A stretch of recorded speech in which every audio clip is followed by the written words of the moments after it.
Hi there, Chris Lim here, thanks for viewing my video. I am re-uploading this video with raw sounds from the date of the recording, since my previous video has a copyright claim. Ganda na tunog, no? Wala pa nga eh. Ganda na tunog. Yeah, record eh. You can see employees of Lufthansa Technik Philippines coming out near the taxiway to have a better view of the A380. Currently, LTP already built a hangar for servicing the A380. We are positioned near the Villamor Air Base, thanks to my friend Romano, who gave us access since he lives within the area. We climbed up on a stone fence and from there, we have a full view of airplanes taking off and landing on the runway.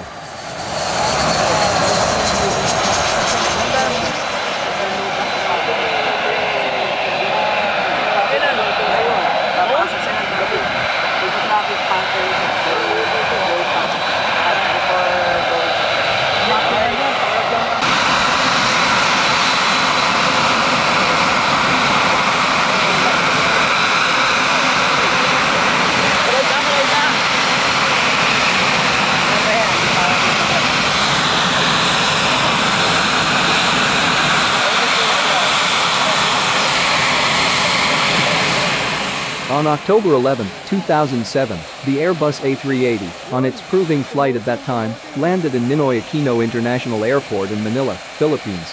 This is the A380-861, MSN 009, which is currently registered to Emirates as A6-EDJ. After a night stay on the tarmac, the A380 has to depart for Clark International Airport in Pampanga in the morning of October 12, 2007. This is rather a rare video, as I must say, since we are close enough on the taxiway, where it will pass through to get to the end of runway 24.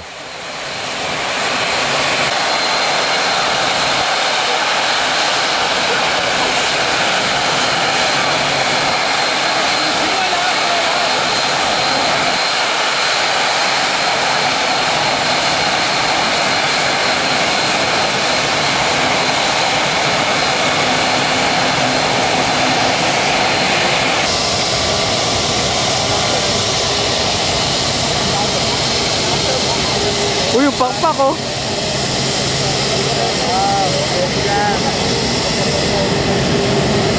Hindi nalayan. Oo, wala lang. Hindi nalayan.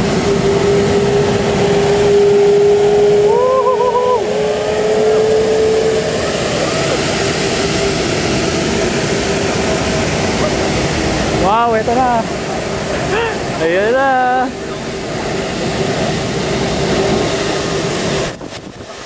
Here we are nearly blown away from our positions by the A380 jet blast. It has 4 powerful Engine Alliance GP7000 engines. You can see my friend Bruin trying to take cover from the blast.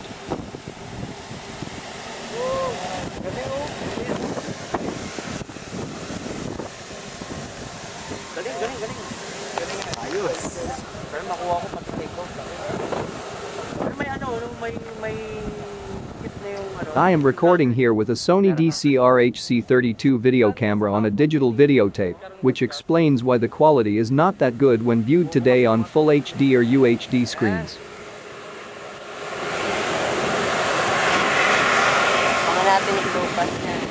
Maglulupas pa daw yan. Sabi. Maglulupas pa. Okay, we were kids on this part. Yon!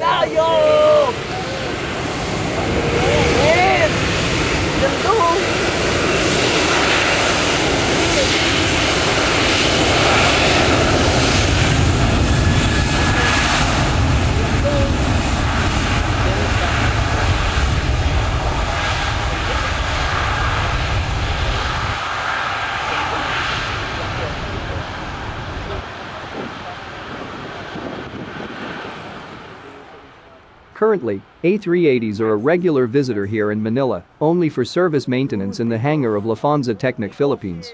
NAIA still cannot accommodate the aircraft due to limitations in capacity of the airport.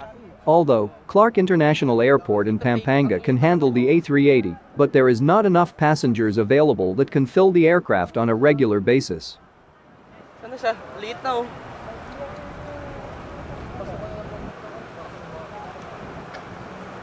Lobat. Sana siya? I hope you enjoyed this video. You can also check my other videos. Please hit the like and subscribe button. Thank you for watching.